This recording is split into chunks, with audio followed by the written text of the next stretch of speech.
अस्सलाम वालेकुम। मुफ्ती तारिक मसूद के बयानात सुनने के लिए थोड़ा सा इल्म को सब्सक्राइब करें, शुक्रिया। आज मगरिब के बाद इस्लामाबाद से एक साहब का फोन आया, मैंने इत्तेफाक से उठा लिया। अरे मुफ्ती साहब कब से तलाश में। मैंने कहा क्या हो गया भाई? कह रहे भाई मैं कई सालों से डिप्रेशन की गोलियां खा रहा हूं, मेरी डिप्रेशन खत्म नहीं हो रही थी। आपका मैंने एक डिप्रेशन के खिलाफ बयान सुना, डिप्रेशन कैसे खत्म करें ये था या पता नहीं क्या था। कह रहे मैं हैरान हूं कि मेरी डिप्रेशन खत्म हो गई। और वो तो कह रहे मैं नफ्सियाती डॉक्टरों से जाके लड़ रहा हूं कि यार इस मौलवी के बयान सुन के मैं ठीक हो गया, जो ना माहिर नफ्सियात है ना कोई डिप्रेशन पे इसने कोर्स किए में, और तुम्हारे गोलियां खा खा के मैं ठीक नहीं हो रहा। तो मैंने उससे कहा मेरे भाई ये मौलवी का कमाल बोलो नहीं। हम भी जो खुश हैं तो इस्लाम का, हम तो नहीं कहते हम सच्ची पक्के मुसलमान हैं भाई, हम तो बहुत ही नालायक हैं। एक निस्बत है इस्लाम की तरफ, वो तसल्लियां देता रहता है हमको। वो क्या करता रहता है? वो तसल्लियां देता रहता है। भाई सब सेट है, कोई मसला नहीं, हो जाएगी सब्र करो, ठीक है ना। क्या मतलब? मेरी परेशानी दूर हो जाएगी ये मतलब, आप कुछ और लेके जा रहे हैं। वैसे मैं भी वही मुराद है। अच्छा खैर, इसकी एक मिसाल देता हूं मैं, एक मिसाल, उससे आपको समझ में आएगी बात। कभी कभार ना मुझे जोश चढ़ता है तो मैं फोन उठा, बहुत अरसे के बाद मैंने फोन सुनना शुरू कर दिए, लेकिन फिर वो भी इसलिए कि इतनी भरमार हो जाती है ना कि लोगों की टेंशन सुन के आदमी भी थक जाता है। फिर मैं बंद करके रख देता हूँ। अभी मैं बिल्कुल मोबाइल लेस हो गया, मेरी जिंदगी से मोबाइल निकल गया। तो मैंने कहा बिल्कुल मैं वैसा हो गया हूँ जब नया नया मोबाइल ईजाद हुआ था। सही है ना? अब मैंने दोबारा थोड़ा सा फिर उन्होंने बंद कर दूंगा।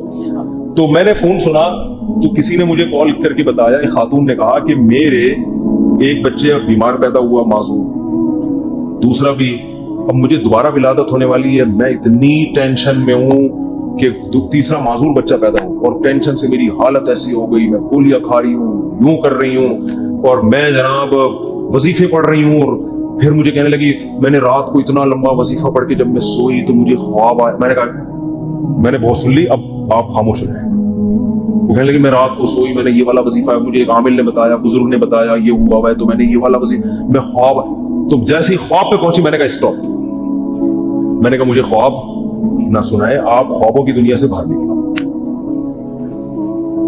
कह रही मुझे कोई वजीफा बता दे। मैंने कहा मैं आपको वजीफा बिल्कुल भी नहीं बता, क्योंकि आपको ये वाला वजीफा पढ़ने से ये वाला ख्वाब आ रहा है, दूसरे वाले वजीफे से दूसरा वाला। जो आदमी पढ़ पढ़ा के जब थकावट तो अजीब अजीब फिर ख्वाब तो आते हैं।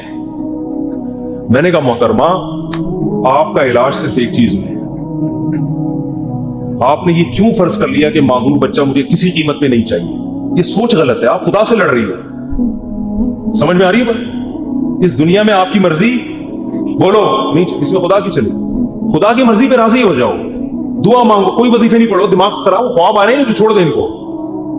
हकाइक की दुनिया में आओ, दुआ मांगो, अल्लाह मुझे नेक साले औलाद दे, गिड़गिड़ाओ अल्लाह के साथ, और अल्लाह मुझे सेहतमंद औलाद दे, मुझे आजमाइश में ना डाल। दुआ गिड़गिड़ा के मांगो, लेकिन दिल में ये रखो मेरा काम था मांगना, होगा वही जो उसकी बोलो मर्जी, और जो होगा मेरे हक में बेहतर होगा। मेरा खुदा मेरे साथ गलत।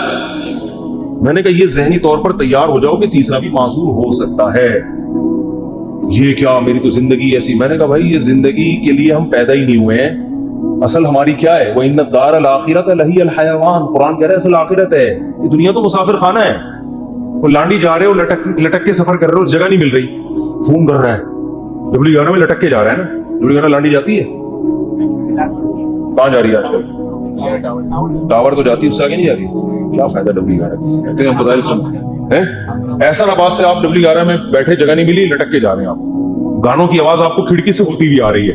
W11 में तो लोग गाने सुनने के लिए बैठते हैं, आपको मजा ही नहीं आ रहा। और फिर पाँव में खड़े में आप, अब आप उधर फोन कर रहे हैं, उधर फोन कर रहे हैं, मुफ्ती साहब वजीफा बता दें, सीट मिल जाए। मैं क्या बोलूंगा? अबे भाई टावर उतर जाएगी गाड़ी, सबर कर ले थोड़ा सा। जो बैठे हुए वो भी टावर पे उतरेंगे, तेरा बाप भी टावर पे उतरेगा। तमीज से अगर समझ में नहीं आई ये बोलूंगा ना, उतर जाएगा टावर पे, सबर कर ले। वो कह रहा नहीं, वो उस खिड़की में जो बैठा हुआ इतने मजे से वो तो सब कुछ देख रहा है भाई, खिड़की में हवा भी आ रही है, उसको किराया मैंने भी उतना दिया। खुदा क्या है ना इंसाफी कर रहा है, उसको खिड़की ड्राइवर के साथ बिठा दिया और मुझे लटका दिया। तो खुदा कहेगा भाई वो जो वहां बैठा हुआ है ना, तू तो फिर भी 2 मिनट में आराम से उतर के चला जाएगा। वो जो वहां घुसा हुआ है उसको निकलते निकलते 2 दफा जेब कटेगी उसकी। तो ये टेंशन बर्दाश्त कर लो, दुनिया क्या है, मुसाफिर खाना है। तो मैंने कहा इसके अलावा, क्योंकि ये टेंशन ही कोई दूसरी टेंशन खड़ी हो जाएगी। फिर मैंने उस खातून से कहा, मैंने कहा आपका माजूर बच्चा पैदा और वो माजूरी भी नाकाबिले बर्दाश्त नहीं थी, तो आप ये सोच लो कि दुनिया में बहुत से लोग ऐसे हैं जो इससे भी ज्यादा टेंशनों में है। मैंने कहा आपका शौहर अच्छा है, आपको खिला रहा है, पिला रहा है, ससुराल सपोर्ट कर रहा है, बच्चों में एक फॉल्ट पैदा हो रहा है, इससे भी बड़ी बड़ी टेंशन है। ऐसे ऐसे मियां मिले हुए हैं, मारते हैं, पीटते हैं, जिंदगी अजाब बनाई हुई है। उन औरतों से पूछोगे तो वो कहेंगी अल्लाह इस शौहर से जान छुड़ा दे, बेशक माजूर बच्चा पैदा हो जाए, इस सास से जान छुड़ा दे। मैंने कहा ऐसे भी लोग हैं फुटपाथों पे पड़े हुए हैं, ऐसी औरतें भी हैं, खाने को रोटी नहीं है, वो कह रहे माजूर बच्चा पैदा हो जाए मगर इज्जत की छत मिल जाए। आपको इज्जत से छत मिली हुई है, ससुराल में इज्जत मिली हुई है, शौहर शरीफ है, शौहर खिला रहा है, पिला रहा है, एक टेंशन है। और ये टेंशन भी अल्लाह क्या कह रहा है, मैंने उनको हदीस सुनाई, मन सखीता फलाहुर रिजा। नबी ने फरमाया जब अल्लाह किसी मुश्किल में डाले फलाहुस सखत, तो जो अल्लाह से नाराज हो गया ना, अल्लाह भी उससे नाराज, और जो अल्लाह से राजी रहा अल्लाह भी उससे राजी रहेगा। अल्लाह की रजा मिलेगी भाई। एक सहाबिया नबी की खिदमत में आई, अर्ज किया या रसूल अल्लाह मुझे दौरा पड़ता है, कोई मिर्गी का या कोई आसेब का दौरा था, क्या था, मैं जिस्म के कपड़े फाड़ देती हूँ, बिल्कुल ऐसे हो जाती हूँ और मेरी तबीयत बहुत खराब हो जाती है, आप अल्लाह से दुआ करें मेरी ये बीमारी ठीक हो जाए। तो नबी ने क्या फरमाया, फरमाया ठीक है मैं अल्लाह से दुआ करूंगा, तुम्हारी बीमारी ठीक हो जाएगी, लेकिन फिर जन्नत की गारंटी नहीं, फिर जन्नत की गारंटी नहीं है। अमल है, अच्छा अमल हुआ तो जन्नत, मिजान का तराजू भारी हो गया, नहीं हुआ तो क्या जहन्नम। लेकिन अगर तुम इस बीमारी पे सब्र करो और इस अल्लाह की तकदीर पे राजी हो जाओ, जन्नत की गारंटी। क्योंकि इस सब्र पे जो तुम्हें अजर मिलेगा ना, वो इतना भारी होगा कि अगर जिंदगी में कुछ गुनाह हुए भी तो ये नेकी उन गुनाहों को क्या करेगी, खा जाए, फिर जन्नत की गारंटी है। उन सहाबिया ने अर्ज किया या रसूल अल्लाह जन्नत की गारंटी चाहिए, बेशक ये बीमारी खत्म ना। बात आ रही है समझ। अब उस खातून को डिप्रेशन क्या हो गई, यानी जो सहाबियां थी उनको डिप्रेशन खत्म, इस बीमारी को गुजारा कर, इसी में गुजारा करना है, इसी में गुजारा। और जब इंसान सब्र की ठान लेता है तो कुरान कहता है कि अल्लाह की तरफ से तसल्लियां मिलती हैं, थपकियां मिलती रहती हैं, अल्लाह भी उसका हाथ थामते हैं। जैसे कुरान में आता है वरबतना अला कल्बिहा लौला लौला अर्रबतना, क्या है, इन कादत लतुब्दी बिही लौला अर्रबतना अला कल्बिहा। हजरत मूसा की माँ ने जब अपने बच्चे को, बस ये आखिरी बात करके बयान खत्म करता हूं, अपने बच्चे को संदूक में डाला ना अल्लाह के हुक्म पे, तो कुरान कह रहा है मूसा की माँ का दिल सब्र से क्या हो गया, खाली। लेकिन अल्लाह का हुक्म था इसको संदूक में डालो। अब माँ कैसे डाले भाई अपने हाथ से, और वो भी दरिया के हवाले। और कुरान कह रहा है वो संदूक गया कहां, फिरौन के घर में। मूसा अलैहिस्सलाम की माँ को इत्तला दे दी उनकी बेटी ने, वो तो फिरौन ने उठा लिया। कुरान कह रहा है क्योंकि अब अल्लाह के हुक्म पर सब कुछ हो रहा है। कुरान कह रहा है हमने मूसा के माँ का दिल को थाम लिया, रस्सियों से बांध दिया, जो लफ्जी तर्जुमा होगा, बांध दिया कि ये बेसब्री ना हो जाए। इन कादत लतुब्दी बिही लौला अर्रबतना अला कल्बिहा। कुरान कहता है मूसा की माँ ऐसी बेसब्री हुई कि करीब था कि जाके फिरौन को बता देती कि मेरा बच्चा है, मुझे दे वापस, जज्बात में आ जाती। लेकिन कुरान कह रहा है हमने मूसा की माँ के दिल को थाम लिया। क्यों? अल्लाह के हुक्म पर अमल किया ना। तो कुछ मूसा की माँ ने किया, जो नहीं हो पा रहा था वो किसने कर दिया, अल्लाह ने। तो आप मुश्किलात में जब सब्र की कोशिश करोगे, जितनी कोशिश आप कर सकते हो करो, बाकी कौन हिम्मत दे देगा, अल्लाह। हम सबको अल्लाह से दुआ मांगनी चाहिए, अल्लाह मुश्किलात से बचा। हम सब्र करने वाले लोग नहीं हैं, हम तो नालायक हैं। हम अल्लाह से खुशियां मांगते हैं, आफियत मांगते हैं, लेकिन अल्लाह ना करे कोई मुश्किल आ गई, वावेला नहीं करना भाई, यही इसी में बेहतरी है, इसी में फायदा होगा। तो मैंने उस खातून से कहा कि अल्लाह कहता है कि इस टेंशन में सब्र करो तो क्या होगा,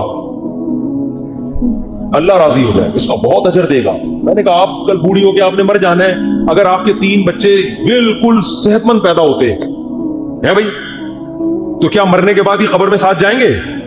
कब्र में बच्चा नहीं जाएगा। माजूर बच्चों पे जो आपने सब्र किया, ये सब्र कहां जाएगा, कब्र में साथ जाएगा। सेहतमंद बच्चे हो, सब्र का मौका नहीं मिल रहा, तो बच्चे थोड़ी जाएंगे कब्र में साथ।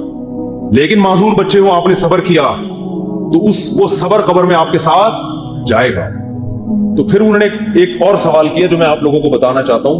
उन्होंने कहा लोग मुझे कहते हैं कि तुम कोई मनहूस हो, माज़ अल्लाह, नहूसत है, तुम्हारे अंदर कोई गुनाह हुआ है जिसकी सजा तुम्हें मिल रही है, माजूर बच्चे पैदा हो रहे हैं। ये लोग बड़े ताने देते हैं ना, बच्चे नहीं हो रहे तो इससे कोई गुनाह हुआ है, कोई बीमार हो गया, फालिज हो गया। देखा, हम तो कहते थे बंदा ही ठीक नहीं है। तो मैंने उनसे कहा, मैंने कहा ये बात लोगों की गलत है, इसको ना सुने। हाँ, तौबा इस्तिगफार तो हर एक को करना चाहिए अपना, अगर कोई गुनाह हुआ है तो अल्लाह से तौबा करे, माफ हो जाएगा वो। لیکن میں نے کہا قرآن میں کیا کہتا ہے؟ اَيَحْسَبُونَ أَنَّمَا نُمِدُّهُم بِهِ مِن مَّالٍ وَبَنِينَ نُسَارِعُ لَهُمْ فِي الْخَيْرَاتِ بَل لَّا يَشْعُرُونَ۔ نبی کے مقابلے میں جو بڑے بڑے کفار سردار تھے نا، جو نبی کی ایک نہیں مانتے تھے، ان کو قرآن نے کہا کہ کیا یہ سمجھتے ہیں کہ ہم نے جو ان کو مال اور کثرت سے صحت مند بیٹے دیے تو کیا ہم ان سے خوش ہیں؟ فرمایا نا ہم اس سے خوش نہیں ہیں، ان کو پتہ نہیں ہے ہم ان کو دنیا میں نوازنا چاہتے ہیں تاکہ آخرت میں ان کا ہمارے پاس کوئی حصہ نہ رہے۔ اور نبی کو وہ تانا دیتے تھے کہ تم آپ کا بیٹا نہیں ہے بھائی، نبی کو تانا دیتے تھے آپ کا بیٹا نہیں ہے کوئی، اور خود 10 11 بیٹے لے کے گھومتے تھے۔ میں نے کہا اگر یہ بیٹے کثرت سے ہونا اور صحت مند ہونا اس کی دلیل ہے کہ اللہ خوش ہے، اس کا مطلب اللہ ابو جہل سے بہت زیادہ خوش تھا، صحیح ہے نا؟ عتبہ ابن ولید سے اللہ بہت زیادہ خوش تھا، یہ خوشی کی دلیل نہیں۔ اس کا مطلب اللہ ہمارے سابق صدر تو ولی اللہ تھے، پھر تو ہمارے سابق صدر 5 سال کامیاب حکومت کر کے گئے ہیں، جو نہ ایوب خان کر سکا اور نہ کوئی اور تاریخ میں کوئی ہمارا سیاستدان جو اتنی محنت کے بعد اوپر تک پہنچا وہ بھی نہیں کر سکتا۔ 5 سال کامیاب ہوئے تو کیا اس کی علامت ہے کہ اللہ کے ولی ہیں؟ وہ ہے نہیں ہے تو اللہ ہی بہتر جانے، لیکن یہ اس کی علامت نہیں ہے ہمارا۔ تو بھائی یہ آزمائش ہے، صبر کرنا ہے۔ تو یہ تو اسلام ہی بتا رہے ہیں، اسلام کے علاوہ نفسیاتی ڈاکٹروں کے پاس تو اس کا علاج نہیں۔ اگر کوئی اچھا ڈاکٹر ہوگا تو وہ بھی قرآن و سنت ہی کا حوالہ دے گا آپ کو۔ دماغی بیماری ہے بھائی، گولیوں سے تھوڑی بہت کور ہو جائے گی، بچھڑا ہوئے محبوب کا غم گولیوں سے ہلکا ہو جائے گا۔ ہلکا ایک آدمی کی شادی نہیں ہوئی جہاں وہ چاہ رہا تھا، وہ بھاگ گئی، ڈاکٹر ٹینشن کی گولیاں دے کے سلا دے گا، وہ جب اٹھے گا تھوڑے دن تک سیٹ رہے گا، اس کے بعد پھر یاد آئے گی گولی کو کیا پتا کہ اس کے ساتھ اصل مسئلہ ہے کیا، گولی کو کیا پتا اس کے ساتھ اصل مسئلہ ہے کیا، گولی کو تھوڑی پتا ہے۔ وہ ٹینشن کی گولی تو سلا دے گی، تھوڑے کیمیکل اوپر نیچے کر دے گی، اس سے تھوڑا سا ریلیکس ہو جائیں گے آپ، پھر جب خیال آئے گا یار وہ پھر آئے گی تو پھر وہ ڈاکٹر پھر سلا دے گا آپ کو ٹیکا لگا کے۔ ڈاکٹر بیچارہ وہ اپنی لحاظ سے صحیح کر رہا ہے، وہ کہہ رہا ہے میرے پاس تو یہ آپشن ہے، میری جب بھاگی تھی تو میں نے بھی یہی کیا تھا، یہی ہے، یہ حل نہیں ہے۔ دماغ میں ٹینشن سے جو بیماری پیدا ہوئی ہے تو اس کا علاج کیا ہے؟ بھائی ٹینشن سے تو نکلو پہلے۔ آپ کو اچار کھانے سے گلا خراب ہوا تو اب گلا ٹھیک جب تک نہیں ہوگا جب تک پہلے اچار کھانا چھوڑو ہی نہیں۔ وہ کھا رہے ہو آپ اور پھر غرارے بھی کر رہے ہو، گلا تو عجیب کنفیوز ہو جائے گا، یار یہ ہو کیا رہا ہے میرے ساتھ۔ تو اس ٹینشن سے تو یہی حل ہے۔ اب یا تو ٹینشن کا حل یہ کہ وہ بھاگی بھی واپس لے آؤ، وہ ڈاکٹر کے بس میں ہوتا نہیں، یا اس کے ابا مان جائیں، وہ کسی کے بس میں نہیں ہوتا۔ تو پھر یہی ہے بھائی، دنیا مسافر خانہ ہے، وہی تو ویسے بڈھے ہو جانے تھے، بڈھوں کو دیکھ لیا کرو جو ان کے پرانے جو بوڑھے ہو چکے ہیں نا، وہ لیلا مجنو کو سوچ لیا کرو، لیلا کس قبر میں سو رہی ہے اور مجنو کس قبر میں سو رہا ہے۔ اب کوئی آپس میں ریلیشن ہے؟ کوئی پتھر سے نہ مارے میرے دیوانے کو، بم کا زمانہ اڑا دو سالے کو، کوئی ہے ایسا ریلیشن آپس میں؟ کچھ بھی نہیں ہے، سب فینش۔ ڈپریشن کا علاج تو اسلام کے علاوہ کسی کے پاس ہے، آخرت ہے بھائی۔ اسی آخرت کے تصور نے حضرت جابر بن عبداللہ تھے یا معاذ بن جبل تھے، موت کے وقت آنسو نکال دیے ان کی آنکھوں سے۔ لوگوں نے کہا مر رہے ہیں اس لیے دنیا سے جانے کا غم ہے، فرمایا نہیں نہیں نہیں نہیں نہیں، دنیا میں جو اللہ کے لیے ٹینشنیں اٹھاتا تھا ان ٹینشنوں کے ختم ہونے کا غم ہے۔ دیکھو ٹینشن میں آدمی خودکشی کرتا ہے اور خوش ہوتا ہے ٹینشنیں ختم۔ صحابی موت کے وقت غم زدہ ہے کہ ٹینشنیں ختم ہو رہی ہیں۔ عجیب بات ہے کہ نہیں ہے؟ کیوں؟ وہ تو کہہ رہے ہیں اب تو بدلے کا وقت ہے، اب تو جنت ہے۔ وہ ٹینشن ہے جو اللہ کے لیے وہ جنت میں تو ملیں گی نہیں۔ کسی نے پوچھا کیا ٹینشن؟ کہا کہ شدید گرمی میں روزے رکھتا تھا، بھوک پیاس اللہ کے لیے برداشت کرتا تھا، اس بھوک اور پیاس کی ٹینشن میں جو ایک سکون ملتا تھا کہ میرا رب مجھے دیکھ رہا ہے۔ افطاری میں جب آپ شدید بھوکے پیاسے ہوتے ہیں، مجھے تو بڑا اچھا لگتا ہے جب گرمیوں کے روزے، تو کم گرمیاں ہو گئی، بچپن میں جو چھوٹے تھے نا اس وقت گرمیوں کے روزے تھے بہت شدید۔ اب تو اے سی آ گئے گھروں میں، سہولتیں ہو گئی، اس وقت بہت کم ہوتی تھی۔ ہم تو چھوٹے بہت کم عمری میں ہم نے روزے شروع کر دیے تھے۔ ہمیں یاد ہے اس وقت شدید گرمی میں کراچی کی جون کے روزے ہم اسکول میں رکھ کے آتے تھے تو نا شدید پیاس سے ڈھال ہوتے تھے۔ 1 یا 2 بجے کا ٹائم ہوتا تھا، پھر ہم نکل جاتے تھے محلے میں، تھڑے نہیں ہوتے، پیپل کا درخت تھا، اس کے نیچے ایک تھڑا تھا، 2-4 درخت تھے، وہاں تھڑے پہ سارے روزے دار آ کے لیٹے، کوئی یوں پڑا ہوا ہے کوئی یوں پڑا۔ ہماری مسجد کے امام صاحب آ کے لیٹ جاتے تھے، لڑکوں سے بولتے جا بھائی ٹھنڈا پانی لے کر آ میرے سر پہ ڈال۔ تو لڑکے مسجد کے امام کی خدمت کر رہے تھے، ان کے سروں پہ ٹھنڈے پانی کچھ 2 بچ گیا وہ اپنے اوپر تو یہ گیلے کر، اتنی پیاس لگتی تھی۔ پیدل اسکول بھی ہمارا بہت دور تھا، پیدل جا رہے ہیں پیدل آ رہے ہیں، اب پڑھے میں کوئی کام نہیں ہو رہا۔ لیکن اللہ کو یہ ادا پسند نہیں آئے گی کہ یار یہ آخرت پہ صرف زبان سے یقین نہیں رکھتے، اپنے عمل سے بتا رہے ہیں کہ ہم آخرت کو مان۔ پھر ہم نہانے جاتے تھے نا हमें अंदाजा होता कितना ठंडा पानी ऊपर गिरता था, एक कतरा हलक में नहीं निगल रहे।